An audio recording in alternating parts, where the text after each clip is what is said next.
যুক্তরাজ্য বিএনপির সাবেক উপদেষ্টা সিলেটের সালিয়া পাখিবাড়ি খ্যাত বাড়ির উত্তরাধিকারী বিশিষ্ট রাজনীতিবিদ আলহাজ মোহাম্মদ আব্দুল হককে ফুলেল অভ্যর্থনা জানিয়েছেন সিলেট ৪ আসনের সর্বস্তরের মানুষ।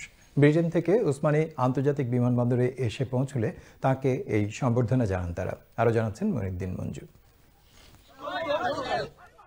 কোম্পানিগঞ্জ, গোয়াইনঘাট এবং জৈন্তাপুর উপজেলার মানুষ দুপুর থেকেই অপেক্ষায় ছিলেন সিলেটের বিমানবন্দর এলাকায়। বিকেল 4:30টায় সিলেট ওসমানী আন্তর্জাতিক বিমানবন্দরে এসে পৌঁছলে যুক্তরাজ্য বিএনপির সাবেক উপদেষ্টা সিলেটের ছালিয়া পাখিবাড়ি খ্যাত বাড়ির উত্তরাধিকারী বিশিষ্ট রাজনীতিবিদ আলহাজ মোহাম্মদ আব্দুল হককে ফুলেল ভালোবাসায় সিক্ত করেন সর্বস্তরের মানুষ।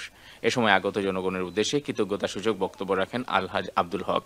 সিলেট এবং বাংলাদেশ একটি সমৃদ্ধশালী ভবিষ্যতের প্রতি এগিয়ে যাবে, সবার প্রতি কৃতজ্ঞতা জানিয়ে আমি আজকের এই মুহূর্তে আমাদের দলের প্রতি ঐক্যবদ্ধ থাকার আহ্বান জানাচ্ছি।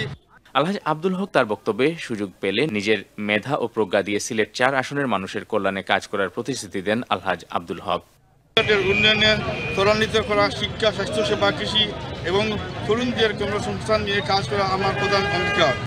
শালুটিকোট ডিগ্রি কলেজের প্রতিষ্ঠাতা সিলেট ক্যাডেট কলেজের সাবেক ছাত্র এসএক্স বিএনপির সাবেক সিনিয়র সভাপতি আলহাজ আব্দুল হককে এরপরে শোভাযাত্রা সহ তার বাড়িতে নিয়ে যাওয়া হয়।